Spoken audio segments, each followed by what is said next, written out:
Kembali lagi di segmen Apa Kabar Neorti. Pada pembahasan kali ini kami ingin menginformasikan terkait permasalahan ekonomi yang dialami oleh seluruh negara di dunia.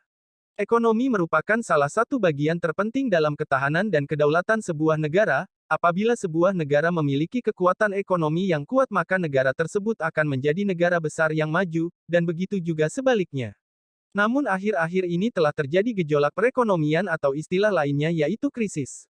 Banyak negara di dunia sedang mengalami krisis, bahkan dialami juga oleh banyak negara maju tak terkecuali Amerika Serikat.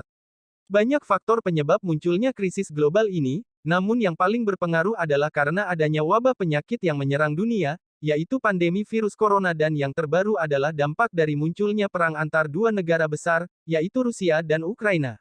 Dengan adanya pandemi telah memunculkan kekacauan. Hal ini dikarenakan kemampuan transaksi masyarakat yang menjadi berkurang sehingga laju ekonomi perdagangan melambat, dan hal tersebut menyerang ke semua sektor perdagangan dan industri, yang membuat gejolak di tengah-tengah masyarakat.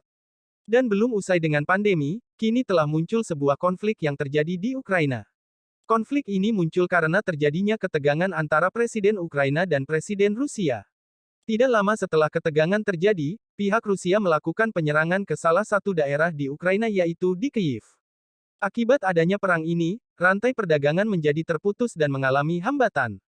Banyak kebutuhan pangan dan juga industri yang tidak bisa dilakukan akibat terjadinya perang tersebut, seperti kebutuhan pangan seperti gandum dari Ukraina, minyak dari Rusia, bahan pertanian dan masih banyak bahan lain yang dibutuhkan oleh banyak negara, yang sebelumnya melakukan impor ke kedua negara tersebut. Akibat munculnya kondisi-kondisi tadi, sekarang hampir seluruh negara di dunia baik negara maju atau berkembang, sedang mengalami krisis dari mulai yang ringan sampai yang terancam mengalami resesi dan kebangkrutan. Untuk pertama kalinya setelah beberapa tahun silam, terdapat negara berkembang yang mengalami resesi dan kebangkrutan terhadap negaranya. Negara tersebut ialah Sri Lanka. Negara ini bisa bangkrut dikarenakan memiliki hutang luar negeri yang sangat banyak mencapai ratusan triliun dan tidak mampu membayar sehingga mengalami kebangkrutan.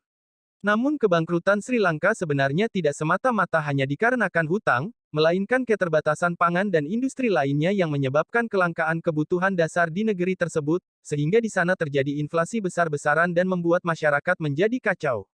Hal ini dikarenakan Sri Lanka biasanya terus melakukan impor, baik itu pangan maupun bahan dasar dan industri lainnya, dan hanya mengandalkan pariwisata untuk pemasukan negaranya, sehingga, ketika keran impor ditutup karena ada konflik, negara tersebut akhirnya mengalami kelangkaan bahan pangan, industri dan barang lainnya, sehingga nilai inflasi mata uangnya semakin tinggi dan kemudian mengalami kebangkrutan. Lalu bagaimana dengan Indonesia? Apakah Indonesia aman dari resesi global? Berdasarkan survei yang dilakukan oleh Lembaga Survei Bank Dunia, posisi Indonesia dalam himpunan negara di Asia masih dalam kategori aman dari resesi. Indonesia dikatakan kecil kemungkinan mengalami resesi untuk saat ini jika melihat hasil survei tersebut yang menunjukkan peluang resesinya itu cuma 3%. Dari hasil survei tersebut menunjukkan Sri Lanka pada peringkat teratas yakni tingkat resesi sebesar 85% yang saat ini tengah mengalami kebangkrutan. Di bawah Sri Lanka ada Selandia Baru 33%, Korea Selatan 25%, Jepang 25%, China 20%, Australia 20%, Pakistan 20%, Malaysia 13%, Vietnam dan Thailand 10%, Filipina 8%, Indonesia 3% dan terakhir India 0%. Namun walaupun dalam survei tersebut menunjukkan kemungkinan kecil Indonesia mengalami resesi, menurut pandangan Menteri Sri Mulyani menyampaikan kepada pihak pemerintah dan jajarannya untuk tetap hati-hati dan tetap fokus agar tidak lengah dengan situasi yang terjadi saat ini. Nah, jadi itulah apa kabar kali ini. Semoga informasi ini dapat bermanfaat dan jangan lupa untuk tetap membantu channel ini tetap ada dan terus memberikan konten menarik lainnya setiap hari dengan klik like dan subscribe. Oke, sampai jumpa di video berikutnya.